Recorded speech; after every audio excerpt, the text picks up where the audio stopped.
Boom! You were waiting for that, weren't Oh, I love it. How's it going, Paul? I'm not awesome. You doing awesome? Awesome sauce. Oh, happy hunky dory. Oh, I haven't done one of these for a while. I'm having podcast withdrawal symptoms. I mean, we've done podcasts, but not for ourselves. No, we haven't been able to press the buttons and do funky light shit. No funky stuff. No. I'll get that going. So- All right. Yeah? Yeah. Do you want to press one? Does it matter? Yep. Alrighty, Jaden. Okay. You're awesome. Thank you. Oh, thank you. Oh, Thanks, makeup. He's crying. Please. Yeah, I know. I told myself The mascara's I wasn't running. do this. Yeah, I wasn't going to do this. Oh, dear. Oh, my God. We're off to a good start. Yes. So, what are we doing for this one? Okay. This was very, let's just go. Impromptu. The cameras were set up in 5 minutes. I think we're both secretly like going, bring it on. We were just like a bull at a gate. So I came up with the idea of we should talk about the importance of story with marketing. Yep. And then you came up with an idea of marketing vision. Yes. So you want to kick off? Do you want me to kick off? Scissors, paper, rock. Okay, ready? Scissors, paper, rock. 9 times out of 10, they always start with scissors. By the way, it's really? calculated. 9 times out of 10. Mm-hmm. There you go. So if you want to win, do rock. By the way, that's just my own calculation. Everyone different. I've ever played with has always started with scissors. Apart from my husband now because he's picked up on it. So he does paper? Oh, I gotcha. I can never guess with him now. Oh my goodness. He's sitting there analysing it. Yeah. Oh, Jesus. All right. So the importance of story with marketing. So what I mean by that is like a message behind the madness almost. Absolutely. Like, yep. Sometimes, like most of the time, is like people are trying to copy each other and putting things in which they feel like they need. I'll just use a classic example with real estate because we both know that space really well. So yeah, I know, right? Oh, here they go talking about real estate again. All right, here we go. Let's go. That was the harp. I wanted the little mini violin. Yeah. Okay. Was fast forward button. So what I mean by that Yes. is like they always go for the hi, I'm blah blah from this blah blah agency. We're here at blah blah street in this suburb. Blah blah. It's a 4-bedroom, 2-bathroom with a great sign access and more blah blah blah. And blah. So come have a look and check it out. And then when they do their outro, it's like, well, thanks for watching, Blah. as if, they like they stumbled upon the video by accident. So get rid of that because that is so boring, Yes. right? And the only people who are going to watch that are the people who, you force it in front of, or they found it themselves through specific searching, like realestate.com. Well, of course, they'll click on the video because they're interested in the property. They have their targeted audience. That's right. But they're not telling them anything that they don't know. Exactly. But it's also in this day and age, people are doing social media and they want to post their videos on social media and they're always asking, are they, Jaden? Yes, really? they do. Yeah. Well, all our clients are. Yes, all our clients are. Well, even the clients I used to work with did. Yep. And it wasn't until I came here, which I, the went ding. Where's the ding button? Bloody hell. Oh, that's the applause. No, we don't have a ding. Oh, well, put that on the to-do list. Was like the whole idea of engagement and hooks and all that stuff which you've talked about heaps of. Yeah, it's not just slapping stuff up like a piece of junk mail. Right. Yep. You got to make it different, and like every house is different, and it like even if it's not your house, it could be your business or a product or something. What makes that special, and what do you want the buyer to feel? Well, listen to you go. You've learned so much in a month and a half. You were like, boom, bang, I get it, just like that. Just like that. He's talking the talk. I'm woke now. You are. I'm woke. So yes, Jaden, tell me more. So, okay. So story time, please. We don't have story time, do we? Yeah, we do. Have a button for it, don't we? Some sort of... Yeah, there we go. It's Jaden.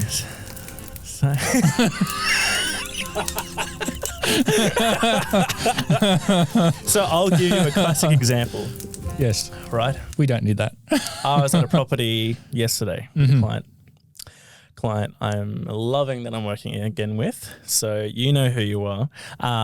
And they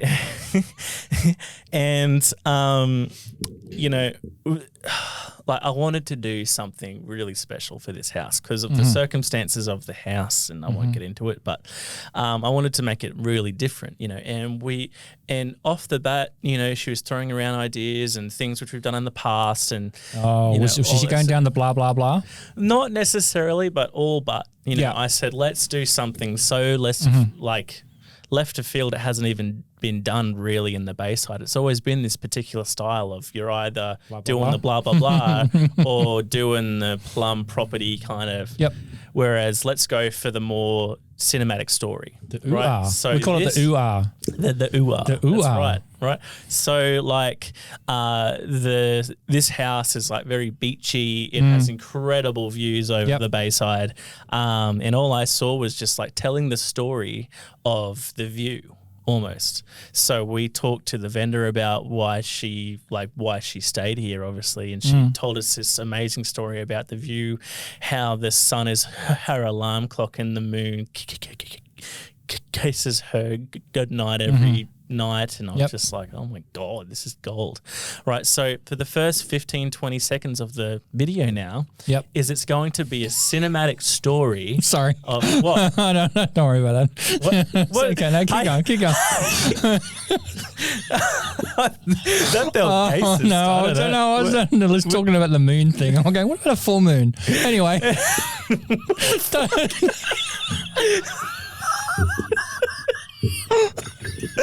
Just smoke something before smoke.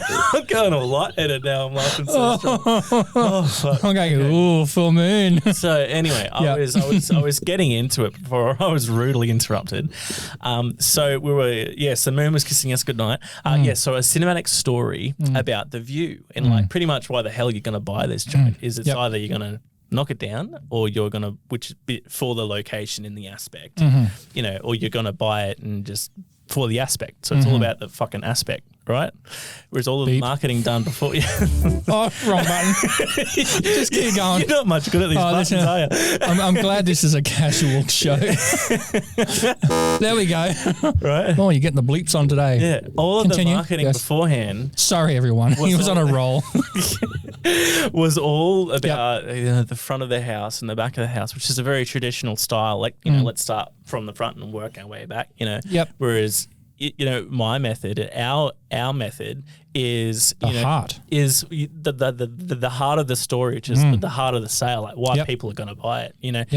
With an acreage, the heart is the acreage. It's not the house. It's just really like horses running around, cows up trees. Which is what you're going to experience when you're there. This house, it's about the aspect and the view. So let's start with that. Right. Let's not start with a ugly front shot. Blah, blah, blah. And people won't even know that there is a freaking view if they stumbled upon it or just through a targeted social media it looks like everything else. It looks like a house in a freaking Sardina's state. If you know what I mean? Yep. So selling the story is very important because one, it makes you different. It makes you a orange in a basket of apples. Oh, I love that saying. Geez, I haven't heard that one for at least 24 hours. And it really engages the audience in the why of the house. Almost. Absolutely. Do you know what I mean? And you've only got a few seconds to achieve that before people go, nah, it's not me. Yeah. And they don't even go down the rabbit hole of looking further. That's the first couple of photos or the first 20 seconds of a video, it's like, nah, next. Yeah. So but it could be their dream home. Yeah, exactly. Right? Yeah. So the story of marketing is so important. It is. And I just see so much mass-produced... Sorry. Oh, wrong one. For fuck's sake. Mass-produced shit, right? Yep. Anyway, out there that has no, story or life to it, right? It is just something which is produced for the sake of producing it, built for the algorithms and the fucking this and that, right? Whereas you want organic viewership and people to love those videos. You want not just target the human emotion of why they want to click on something. I mean, that works in some cases, but with like an emotional sale or purchase or trying to sell a business service, things that people sort of want to be personal. Well, we know about. that works, right? Yeah. Because we manage a few of our clients' Facebook socials. Yeah. So I get to see what the engagement is, what's going on, and you see people going, the thumbs up, that's looking really, really cool. And then you have people doing the hearts and then the sharing, going, oh my God, check this out. And all the comments and stuff, shares, man. So it's so important. So rant over. Thank you. I'll take my applause at the end. And you want to talk about marketing vision. Marketing vision. So what do you mean by that? What's a marketing vision? Okay, so what I mean by marketing vision is people need to understand and be able to know what they can do with marketing, yeah? Right. A lot of people go, oh, I want to do this, I want to do that, but they don't have this vision of where they want to take their business from point A to point B. Like the bigger picture. The bigger picture, because they don't know what can be done. Right. What I've found is when you start talking with people and they go, oh, can I do that? Oh, yeah, we should do that. Oh, that's a great idea. Oh, I love that idea. Oh, that's going to work. I want to do this. I want to do that. And before you know it, their creative juices are going and they're going, oh, can we do this? Can we do that? Can we do this? Yeah. But the problem is when you flood people with so much stuff, right, and the ability to do so much content, it overwhelms them, and they don't have that vision. Yeah, they don't go right. Well, we need to be focused on what our audience wants, and we need to be able to produce the content that engages them about that business, right? And not go over here and over there and over there. So it's really important when people start looking at purchasing content or engaging someone for social, that they have a vision of what they want to achieve. Yeah. So, for example, I had a phone call with an interesting guy the other day. He spent a bucket of money on all this type of stuff. Yeah, I know. And they want to charge him for Google ads and all these other things. And it's good to, spend some money to get that exposure, but they're not looking at that content. Yeah. What's getting their attention? Exactly. Right? Yeah, you need to spend a bucket of money if you've got crap photos, crap video, and you're not getting anyone's attention. Yeah. Then you need to spend money to force it, oh, look at me. Look at me. Rather than, ooh, look at me. Right? And that's what they need to be able to do is have that vision and stick with the vision to, again, tell that story about their business. Yeah. And then create the content to achieve that vision for their business. Yeah, right. Does it make sense? It does make sense. Yeah. Does it irk you how much some of these marketing companies for things like SEO? Yeah. Do you know what I mean? Yep. Like you mentioned a figure. Yep, I did. How much someone pays per month. Poor buggers, that's all SEO. I can say. And then, they promise them, I can get you 100 leads a month. Oh, for fuck's sake. Like, just stop it. No. See, all right? Just stop it and stop promising these people the world, right? Yeah. Prove yourself first, then charge them later, right? Don't just take their money and steal their money. I mean, these business owners, in these times, every penny counts, and they don't want bloody bottom feeders taking money off them, yeah? Yeah. Promising them the earth, and then they go, oh, well, that didn't freaking work. Nah. Jesus. Oh, God. Slap them down. I'm sorry if anyone out there is in the social area, but seriously, pull your head in and start doing the right thing by people, right? Look after them first. Give them some leads to prove the concept is working, and then start charging from there on in. Yeah. Right? Do it the honest way. Do it the right way. Yeah. So marketing vision and story. You could tell that we're both very passionate about these two topics. Yeah. Like we sound very heated, but I think that's because we see too much injustice in this world. We're hearing more and more about what's going on now, don't we? And people are opening up to us going, oh, but Paul, like I really want to be able to do this. And this guy, look, just slow down, right? Just look at what that big picture is. Have a small budget, work that up, right?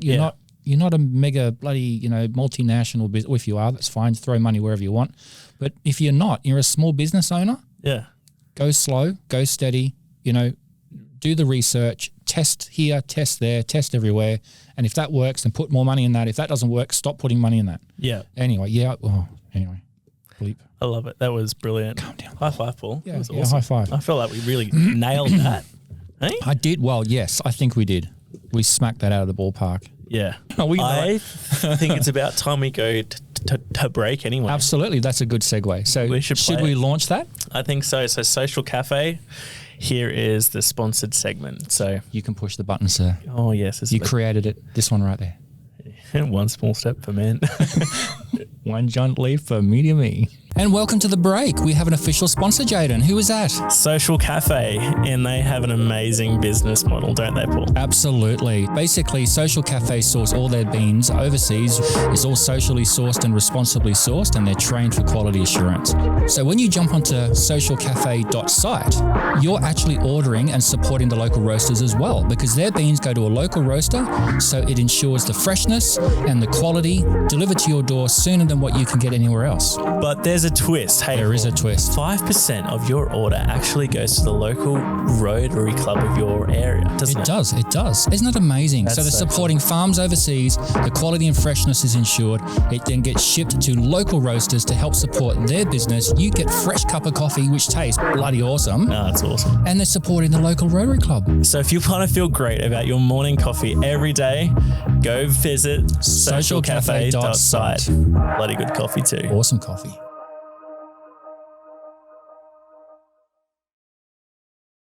Doesn't that just How make you cool feel is good? that? Huh? I mean, we think it's cool anyway. We think it's cool. So we are going back to something that we had a lot of fun doing. Yes. Should we give everyone a bit of a hint what that might be? Yep. Whoa. Hey, rapid It is fire rapid questions. fire. Yes. Backed by popular demand by absolutely no one apart from us, because we love doing it. Now, the ground rules. Yes. Right. We each ask each other 5 questions. 5 questions. 5 questions at a time. So Which we've So not like pre-prepared. 1-1, 1-1. No. I have written 5 questions for Paul, and Right. Paul has written 5 questions for me. Yes. I ask him a question. I press the button. Yep. And he's got 60 seconds to answer that question before the buzzer goes ding, ding, ding. Ding, ding, ding. And then if he hasn't answered the question in full, then he fails at life. So That's a bit fucking harsh. I'm joking. I just wanted to make the stakes high, man. Do you know what I mean? Oh my God. No pressure. So no pressure. You're gonna eat those words. But I'm gonna eat those. Oh yeah. You should see what I've got written You just here. wait, dude. No. You wait, dude. Yeah. Who's going first? Rock, paper, scissors. Oh yeah. Okay, let's do that. Ready? Of course, you're obviously not going to go scissors now, are you? You're indecisive what to go. All right. Okay. Ready? Okay. Scissors, paper, rock. Ah, shit. 2 for 2. I thought, here we go. He's going to go rock again, so I'm going to go paper. No, didn't you just go rock? No. And I go paper? Yeah. Okay, so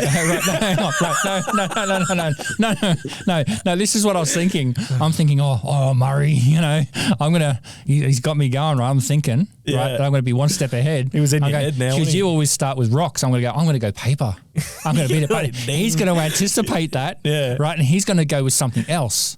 And the only thing you can go with would have been scissors, because I thought he's going to think I'm going to go paper. Right. Right, to stop his rock. So he's going to go scissors to beat me, right?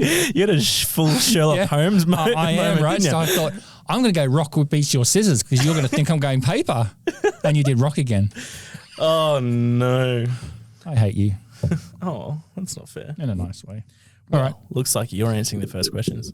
Am I doing, okay. You Do ready you for want this? me to push my own buttons, or do you want to push them? I'll push the buttons, thanks. Okay, all right. Right, yeah. So go on. let's do... Yeah. Oh, yeah. So, okay, that's that one. Yeah, it's a bit loud. Let's go there. And then it's that one. Okay. Yeah, that's right. Rightio. So let me get me lights ready. I think stretch. we've got this. So Get ready for my questions. All right. Here we go. I'm going to sit here like I'm in an interview. This one. Oh, here it is. Okay, so let's do Mr. that. Lights. Boom. Okay, so that one works. Yes. And that one works. All right. Okay. Are you ready for your question? I am. Okay. You doing the lights? So, Paul. Yes. Let me get them up. What's the best way to handle clients with high expectations? You have 60 seconds. Oh, you. The best way to handle clients with high expectations. Don't overpromise. I'm kidding. What I said in that first episode, forget it. Oh, dear. Okay, I think people that have high expectations, you need to manage them step by step. Yeah, like little baby steps. Yeah, so if they think that they want, this out here, then you're an ass. Just, go slow and steady and keep them in the loop every step of the way. because those types of people would probably want to be in a little bit more control, but, give your opinion on why, you need to do certain things and not others. Yeah. I think that's probably the best way. The best way to handle clients with high expectations. Yeah. Is that? Or if you have those clients, just don't take them on. No, I'm kidding. No, I can't say that. Final answer? Final answer, yeah. Just, involve them more. Yeah. Yeah, and explain and educate them because they're probably wanting to know or be in control, but they don't understand the process. That was a good answer. What did you think, everybody? What do you think, everyone? That was good. That was kind of a targeted question, if I have to be honest with myself. But anyway, that's what makes good content, isn't it? It is. Yes, right. It is. Yes. You ready for question 2? No. What's the most common mistake with marketing? You have 60 seconds. The most common mistake with marketing? Yep. In what? In general? I don't know, Paul. Okay, the most common mistake in marketing would be, again, not being on point and having a message. Making sure that everyone's in social now. Everyone needs to be involved, socially, and they get to, like their friends because they're doing cool things and things like that. But people in business aren't exploring that. Yeah. I think they're still a little bit, prim and proper and official, and I've got to be corporate and I've got to be at this sort of level. I think people take that too seriously. They've got to just let go a little bit. If you're going to be on social, get people to know you as a person, because people buy from people, not brands or products. People buy from people, not brands. That's my answer. Yeah. Don't do what people have been doing for the last 30 years. Are you sure? I'm sure, because that's what we're doing. Love it. Oh, lock it in. Lock it in. Hey, got it. Well, good answer again. We're going to call it Freddie for copyright. Freddie. Lock it in, Freddie. Lock it in, Freddie. That actually rolls off my tongue better, because if people haven't noticed, I kind of have a stutter. You good. You do. So, okay. This next one's a goodie. Oh, goodness. All right, Paul. Jaden. From your time as a real estate agent. Yes. What was your number one pet peeve? My number one pet peeve as a real estate agent. Wow. My number one pet peeve as a real estate agent was the perception of what people thought of real estate agents. Good one. I generally went out there, I marketed homes, I wanted to know people, I wanted to help the buyers, I asked them questions to help them through the process. And I told them, when they sign up at the door, I says, I don't spam you, I don't do this, and I didn't give them a bunch of phone calls and emails later. I genuinely wanted to help them. But they come in like looking at me as like, oh, here we go again, right? And that kind of made me feel a bit uneasy, because I was genuinely trying to help people. And as you know, in everything I do, I try and help people. Yeah. So my pet peeve was that people, perceive me as what everyone else is doing, and I wasn't one of those people. Fair enough. Yeah. Final answer? Yeah, lock it in, Freddie. Lock it in, Freddie. Say Freddie. Freddie. 5 times fast. Freddie. See? There you go. Nailed it. I think it's the vowels I stuff up with, like R-E-I-O-U. Yep. Okay. I don't know what it is about it, but yeah, stutter on them. Bastard. All right. What? You like that one? Yeah, I like that one. Okay. Got another one. You're waiting for something else, weren't you? Yep. All right. The number one pet peeve as a photographer. Oh, geez. Why so negative today? I want to get the my number one pet peeve as a photographer. Yeah. That everyone thinks that anyone can take a photo. Give us some credit. Yeah. I'm not just pushing a button. Seriously. Oh my goodness. That would be my number one pet peeve. Yeah. And look, we diplomatically take it on board when people say, "Oh, I like this angle over here," and it's like, yeah, that's shit. That's dog shit. That's dodgy. That's great. I'll take it anyway. So, I think my number one pet peeve is that because everyone's got a mobile phone, it can take some pretty shit hot photos these days that everyone thinks that, they can do. I mean, I'm sure they can all take nice photos, but when you've got a specific job to do, yeah, just let us do it. Yeah. Yeah. Yeah. Lock it in, Freddie. Lock it in, Freddie. Quick, 6 times fast. Lock it in, Freddie. Oh, jeez. Missed it. Well, good job so far. Oh, You've got your fifth one. So far. Is that, I've got one more. Yeah, mate. Yeah, see, I didn't like it when you said that. Good job so far. So far. Best till last. Come on, just rip off the Band-Aid. Let's just do this one. Okay, go. Okay, you ready? All right. This one's personal. Oh dear. Tell us one business decision that you had to make that you weren't sure about at first, but ended up being the best thing ever. Hiring you? Oh. No, seriously. I guess you weren't expecting that. No. That at all, no. Look, honestly, yeah. I mean, I wanted you on board. I knew I was onto a good thing, but then didn't quite know how it was all going to work. But then, yeah, boom, it just all freaking worked, didn't it? So I would say, yeah, that. There you go, sir. Oh, bit of kudos. That's nice. We don't even. Yeah, let's just stop this. No, All right. Talk about me for another 30 seconds, please. No, seriously. I mean, that would probably be the one. I've had a few businesses in the past, and when you have a really good feeling about something and you know something's going to work, the business and the model and the people and the culture and how it's going to pan out, in the next 6 months to 12 months. Yeah, that would be my thing. That's awesome. That was my favourite one, actually. Oh, dear. Oh, that made me feel giddy inside. I feel bad asking you these questions now. Jesus, are they that bad, are they? All right, well, I guess it's my turn then. Ooh. Okay. All right. Jaden, are you ready? I don't know. 5 questions. Okay. So, I mean, these are quite boring compared to yours. Really? Yeah. Okay. All right, anyway, here we go. Yeah. Okay. So, bit rates. Bit rates. Fucking nobody's gonna know what I'm talking about. Bit rates. Real creative. Oh, okay. I don't know. You just told me to write 5 questions down. I'll try and make it interesting. Okay, so I mean, look, I know. Okay, people may not know what a bit rate is, but there's a way to do things to make video look good online. Is this my question or yours? No, it's your question. I'll just explain it. How about I just get rid of that one? We just do 4 questions. Let's do it. Okay.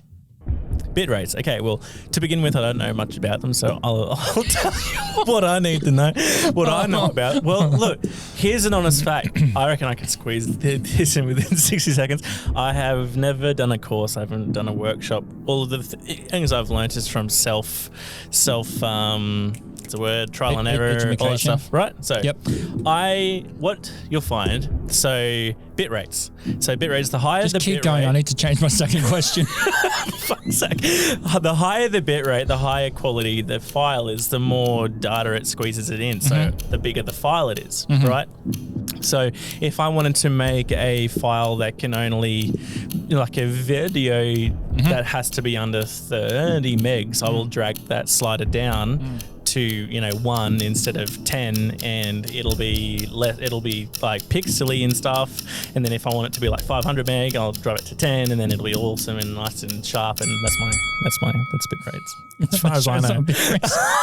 As far as I know. Yeah. Like, what the I'm was no that expert, question? mate. I wing it. It seems to be working for me so far. All right. So if anyone is thinking about putting content online, right, let's just quickly fuzz over this a little bit. Yes. It was a stupid question. All right. Bit rates. Oh. Just stand over the water cooler. Now, what bit rate do you put up in that? Speaking of water coolers. Anyway. Speaking of anyway. So, okay. So, yes, you can, like, different formats, but I think... all right, next question. I could just leave it behind. No point. People are just going to go, okay, yeah. When's the next question? Yeah, I think we do more evening podcasts because we're obviously very overtired now. This is great. Okay, all right, next one. Yep. Fuck. Are you ready for it? Yeah. This is fucking bad as the first one. No, this is all right. Okay. So how many photos should you shoot per hour for an event? Wedding / special, project stuff. Go. Per hour. Okay. Per hour. You should shoot anywhere between, this is my personal preference, I shoot anywhere between 300 to 500 photos an hour. An hour? An hour. Raw photos. I do that because, one, we're in 2020, So we don't need to count our shots. I like that look. like we did back in the film days. I say old that. fart. We're in 2020 now. Just I say that as if I've actually done film. So I take that many photos per hour because I get to have choices in the post-production suite. So I chuck them all in Lightroom, which is like a photo editing array, batch editing sort of thing. Blah, blah. Blah, blah. And I go through and pick the best. So I might take 10 shots of you right now over the next 2 seconds or 1 second, and I'll pick my best expression out of those 10 shots. So you always get the best shot of everybody all the time. Right. You're locking it in? Yep. Okay. That's my opinion anyway. Okay. Because we had that experience. Did you hear that dig at me, everyone? This is 2020. Just take more photos. Oh, my goodness. But the negative of that, though, is fucking data. Yes. Holy shit. When I dumped your card from that shoot because we covered an event last Thursday, his card was 2 gig, my card was 14. So it's like, okay.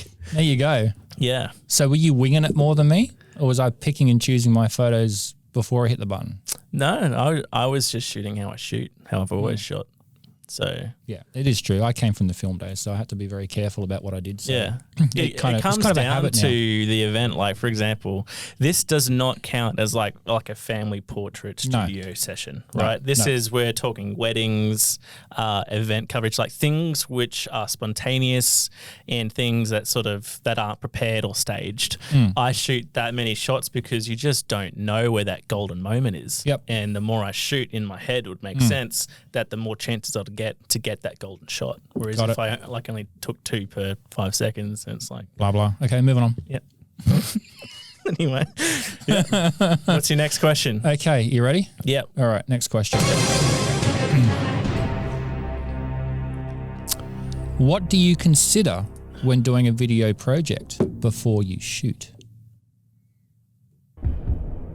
Story. Oh. I do consider story, right? Good one. So the way I've always shot video is 9 times out of 10, I don't ever really have any prep work. I mean, recently we do have a bit of prep work, but not like you would if you were to shoot a short film. Like, that's like nothing in comparison. So 9 times out of 10, whenever I'm on site, like at the shoot, that's when the story comes together. So I think about it whilst I'm there because I'm in the environment, I'm, with the business or with the house or with the whatever, and I'm with the person who's, part of the video, and we can find out that story together. So 9 times out of 10, I shoot the content bit first, so like the agent on camera or the business person speaking, and then I shoot B-roll around that to help sell the story. So yeah, it is always story first because trying to find one after the fact is just a fucking headache. Trust me, been there. Locking it in, Freddie? Locking it in, Freddie. Awesome. There you go. Fucking headache. Oh man. Trying to find a story after the fact. Yep. Trying to make one. Trying to make a story. Oh man. I mean, sometimes it just fucking like it comes out of nowhere, eh? And you're just like, I had no idea that this was in there. But like, you always get a better product if you sort of semi-plan before. Perfect. But I like it. Sometimes it works out. So you need to have a vision. You got that creativity. I sort of you go by feeling. Answer that you can question. walk into a house and you can go, I feel that this will be like this, and away you go. Yeah, so like I hear the music. It comes down to the person on camera as well. Like, say it's an on-camera piece, I have to suit the personality on there. Like, if they're really soft and telling bedtime stories like that, I can't have a song behind that and really fast cuts. That's more of a wishy-washy, crossfadey. So what I do whilst I'm on site or before I shoot it, I kind of cut the video in my head how I would if I were behind the computer. So then I can sort of shoot to that style of edit that I plan to do. There you go. Yeah. There we are. Hope everyone got something out of that. This is the 4th question now. 4th question. Okay. You ready? Boom. Yep. Whipping into these now. Yep. Okay, so this question. 2 tips for taking better mobile content. 2 tips for taking mobile better content. Okay. God, that's bloody generic. So let's go. Okay. Yep. Okay. Sorry, making you fall asleep. It's so generic. What are we shooting? Like a kid, family, house, whatever. Okay. Well, 2 tips. All right. So You got a phone. You're somewhere. Got a phone. How do you make that better? So 2 tips. let's say it's a newer phone, right? Let's just go like with my phone here. I have lens choices, right? Yes. So utilize that. So if you have a wide lens or a zoom lens, utilize them. Like don't always just go for the stock standard thing, right? The stock standard lens, and shoot all of your videos this way because Landscape. That's for people who are landscape, listening. shoot them landscape because it gives you more versatility with with posting them. And if you want to show it like on a TV screen, you get more sort of versatility with your viewing room. That was only 1 tip. No, lens choice. Oh, and landscape. Thank you very much. Oh, I'm sorry. I didn't short sell anybody. Thank you. There you go. Landscape and lenses. Yes. 2 tips to take better iPhone videos. Hey. Just like, okay. You gave me 2 minutes to write down questions. This is the best I could come up with. Fair enough. All right, let's go with the last one. All right, are you ready? Are you ready for the last one? Yeah, sure. Let's go. I haven't heard these, by the way. No, okay. All right, you ready? Sure. How many hours do koalas sleep for? Nah, fuck off. That's not a question, is it? Yeah. Really? Well, there's nothing against the rules. I can't Google it. No, you can't Google it. Come on, Jaden. Come on, this is I reckon serious. they're a bit like a sloth, right? I reckon they sleep. So out of the 24 hours, I reckon they sleep for more than 50% of that. I reckon they sleep for around 80% of the day. Lock in a number. A number of hours. I want to hear a number. Lock in what you think is the sleeping duration of a koala. Well, hang on. I've got 60 seconds to think about this. Not anymore. I've got 30. So, so they're up in trees. They're eating eucalyptus, which makes them stoned or something, I read. It's like a drug to them. So they're always a bit hippie, trippy, fucking, like off with the fairies. I reckon they sleep 20 hours out of the day. 20 hours a day? Yeah, mate. You're locking it in? 18 to 20. No, Can I pick a number. Look at a range? Pick a number. 20. 20. 19. 20. 20. Just 20. lock it in. Lock it in, Freddie. 20 hours. 20 hours. Okay, all right. Hey, Alexa, how many hours do koalas sleep for? Koalas sleep between 18 and 20. Oh! I said that, but I couldn't lock in a number. I did not know I'll that, give that by to the you. way. I There you did go. not know that. Oh, my God. There we are. 18 to 20 hours a day. Yes. Bit of a random question. I just thought I'd throw that one in. Eucalyptus, well, something in the oil there makes them stoned out of their nut, apparently. There you go. Yeah, if that makes any sense. Yeah. So, thank you for listening. That brings us to the end. That was brilliant. That was so much fun. This is holy shit. Yeah, I know, right? Okay. We've definitely made up for lost ground. I reckon we have too. So, the other question is when are we going to cut this fucking thing? Because we still got the previous one to come out too. I know. Oh my goodness, we are so under the pump at the moment. But anyway, that's all going to change. Yeah, this was a really awesome episode, and I hope that you guys have learnt a few things. And this has really... I'm satisfied now. Yep. I've got the bug out of my belly now to film a podcast. And let the koala sleep. Yeah. Damn it. All right. Thanks, Jaden. Thanks, Paul. All right. Cheers, That's mate. the end. Cheers. I don't have a cup. Ba-doing. All right. Bye. Bye.